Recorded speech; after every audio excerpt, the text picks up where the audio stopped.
আসসালামু আলাইকুম। আমি এখন আছি আমার দোকানে, দেখতে পাচ্ছেন এটা আমার দোকান। এখানে আমি কাজ করি। আর এখন বাজে প্রায় 11:30টার মতো।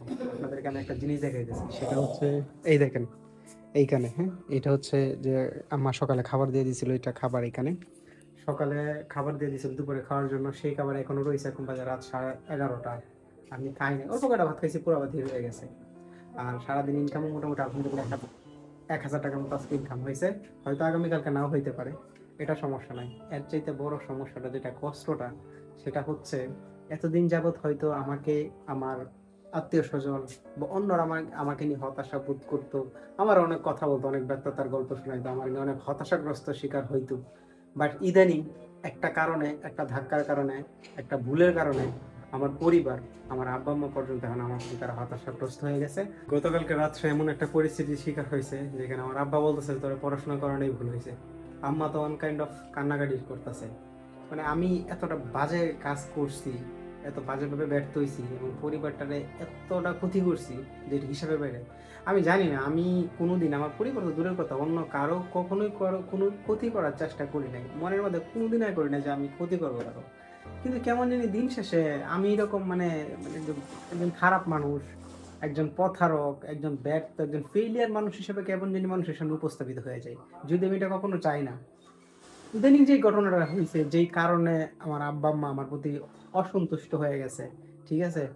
আসলে এটা আমি বলতে পারতেছি না, ঠিক আছে? এটা কারো কাছে বলা যায় না। এমন একটা সিচুয়েশন ক্রিয়েট হয়ে গেছে, এমন একটা ঘটনা ঘইটা গেছে। যাই হোক, আলহামদুলিল্লাহ তো ডিসিশন নিয়ে ফেলছি। আর আসলে পরিচিত মানুষের সামনে থাকবো না। যারা আমার ব্যর্থতা জানে, যারা আমার কষ্টের কথাগুলো জানে, যারা আমার নিশ্চয়ই আমার ফেইলিয়ার দেখছে, এদের সামনে থাকা যাবে না। এদের সামনে থাকাটা এখন অনেক কঠিন হয়ে যেতেছে।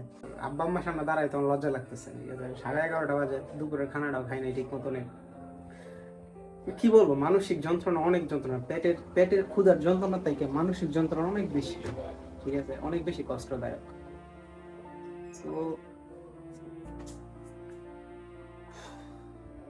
কিছু বলার নাই আসলে, আমার আর কিছু, আমি ভাষায় না, আমি বাসায় হারাই ফেলছি। আমি টোটালি স্পেসলেস। যাই হোক, তখন একজনের উপর আমার আশা, সেটা হইছে আমার ভাই। ওই যদি খালি এখন আমার খালি এরা করে দিত, মানে আমার প্রতি আশা ভরসা সব উঠায় নিত, আমার ব্যর্থ ঘোষণা করে দিত, আমার প্রতি হতাশাগ্রস্ত হয়ে যেত। মানে অন্য বাকি সবাই যেভাবে আমাকে একদম সুরে ফালায় দিচ্ছে, আমার সুরে ফালায় দেয়, তাহলে খালাস দুনিয়া আর কারোর প্রতি আমার কোনো থাকবে না। আর আমি এখন বর্তমানে কারোর প্রতি কোনো আশা রাখিও না।